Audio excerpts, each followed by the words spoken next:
I enjoy just the solitude, the peace, listening to the water rushing.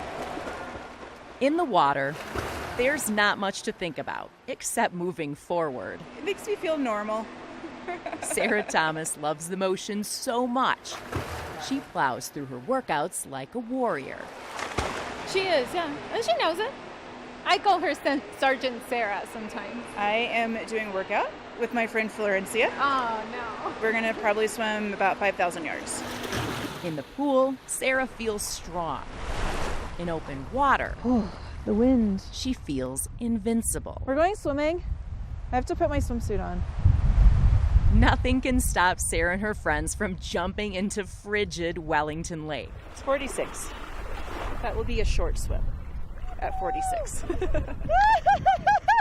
Sarah started to love open water swimming 11 years ago during a 10K race. The miles became addictive. 20-mile swims became the norm. And now she's an ultra marathon swimmer. And that's just a powerful feeling for me, that you can do this and that your body can do this. Last August, she broke a record. I set out to do a 100-mile open water swim in Lake Champlain. It was a record for the longest current neutral unassisted swim that's ever been done before. And it took 67 hours and some odd minutes. She was awake nearly 3 days.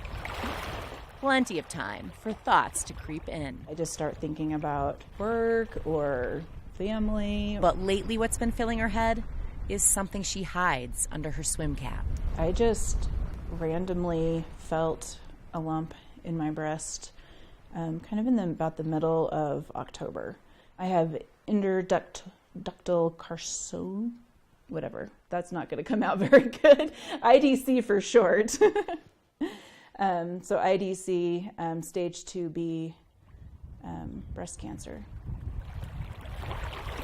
Sarah's crossed the English Channel, swam around Manhattan, and even plunged into Loch Ness. There's only about 15 people who have ever swum across Loch Ness because it's so cold. But when she was diagnosed last November, she didn't know if this new challenge could be the end of her epic swims. It's so into my system that the thought of not being able to do it anymore makes me just cry.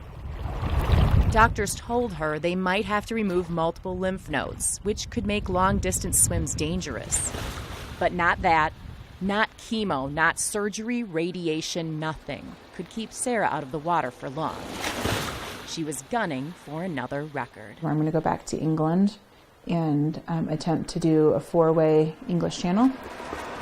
When I talk to my doctors, that is my goal. She'd swim until doctors told her she couldn't swim anymore. We have been in a lot of doctor's offices and a lot of waiting rooms, and I am very much looking forward to a week when I don't have to be in a doctor's office or a waiting room. No day is off limits. Today is my birthday. Yay! I am very much hoping that it's the best ultrasound that has ever been done. And there's nothing left of cancer. We're hoping that cancer is gone for my birthday. All right, we're taking a look here in the other areas. This is the one that needs to be gone. Can't find it. The people who told Sarah she should probably slow down It says I'm 35, but I'm 36 today. don't know what makes her feel alive. Someone's telling me you're a swimmer. I am. I'm like a super long distance open water swimmer. Super long distance over water. So you're not very tough then. No, I'm not tough at all. Oh my goodness. Yeah. All I want to do is get back to me as fast as we can. A year ago, Sarah couldn't have imagined that the best birthday gift she'd ever get would be delivered in a doctor's office. I think you got about as good a response as you can hope for. We can barely see anything. Yay, chemo. In some ways, Sarah's hours in the water are like her time fighting cancer. There's so many things stacked against you that say that you shouldn't be able to do this. And then when you walk out on the other side, that just feeling of accomplishment is huge. I don't like to take my cap off. I'm self-conscious about my bald head. My husband says it's pretty. What's under that cap can't slow her down. Because it's what's in her heart that keeps Sarah racing forward. My goal is to keep doing this until I'm 80. And anything less than that is failure.